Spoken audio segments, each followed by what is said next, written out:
तो बच्चों, आज हम लोग इस वीडियो में क्लास 10 से संबंधित डिस्कस करेंगे। जैसे कि आपको पता है कि आपका 6 पेपर कंप्यूटर साइंस है।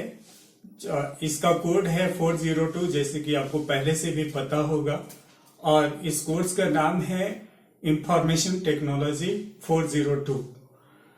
तो जहां तक इस कोर्स का सवाल है, आपको पता है कि चूंकि यह वोकेशनल कोर्स है, इसीलिए ये रिप्लेसेबल है। आपका किसी अन्य सब्जेक्ट में जैसे मैथ्स, साइंस, सोशल साइंस में अगर कम नंबर आता है तो ये रिप्लेस करेगा। इसलिए इस कोर्स को ठीक से पढ़ना है, अधिक से अधिक मार्क्स लाया जा सकता है।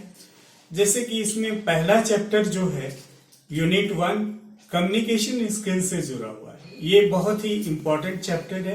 मैं आपको बताना चाहता हूं बोर्ड के पैटर्न के अनुसार तो इस चैप्टर से 10 मार्क्स का क्वेश्चन आएगा।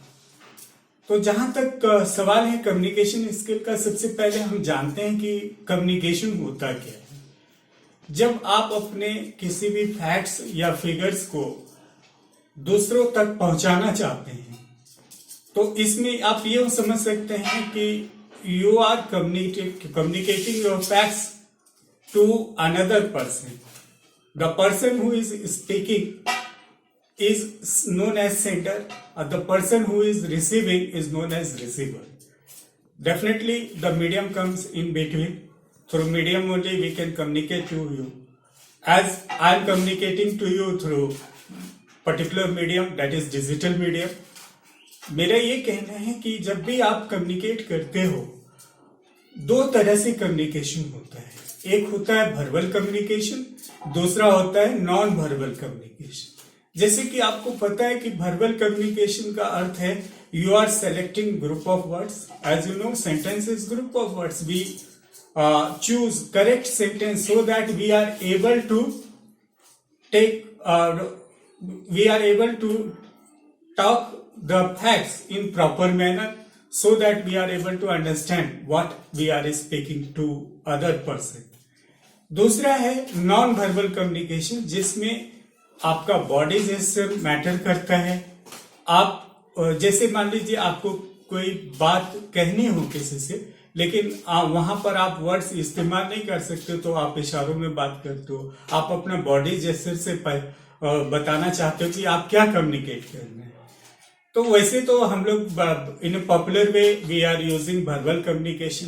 एज वी ऑल नो कि your communication should be very simple, it should be factuous. I mean, the word selection should be such that it should be easy to understand. That is very important. And one important thing is that there should not be any kind of barriers in your communication. Here, important term that comes is barriers. As let us understand what the barrier is. Barrier का मतलब क्या होता है? Barrier का meaning है, barrier का मतलब है कि कोई बाधा उत्पन्न होना। जो आप कम्युनिकेट करना चाहते हो उसमें कुछ बाधा उत्पन्न होना। किस तरह का बाधा हो सकता है? जैसे मान लीजिए अगर आप बात कर रहे हो लेकिन आप कुछ और सोच रहे हो, है ना, और कोई बात आपके दिमाग में चल रहा है जो आप कहना चाहते हो, जो आप फैक्ट्स बताना चाहते हो, वो आप बता नहीं पा रहे हो किसी कारणवश। या तो आप मेंटली परेशान हो या फिजिकली कोई परेशानी हो, तो आप उसको ठीक से कम्युनिकेट नहीं कर पाएंगे। यही है इंटरनल बैरियर्स। एक्सटर्नल बैरियर्स का अर्थ होता है कि माने बाहरी किसी तरह का प्रेशर हो, है ना, आप या किसी तरह का प्रॉब्लम क्रिएट हो जाओ बाहरी तौर पर, तो वह एक्सटर्नल बैरियर्स कहलाता है। स्टूडेंट्स, इस चैप्टर को अच्छे से आपको पॉइंट वाइज पढ़ना होगा। सारा फैक्टर्स जो भी इसमें नोट्स के तौर पर हमने CambrianPublicSchool.com साइट पर अपलोड करवाया है। इस चैप्टर का तैयारी करें, उसमें असाइनमेंट जो दिया गया उसमें नोट्स भी अवेलेबल है। आप उसको अच्छा से पढ़ेंगे क्योंकि ये 10 मार्क्स का क्वेश्चन आना है, इसलिए इसका अच्छा से तैयारी करें। Good luck, thank you.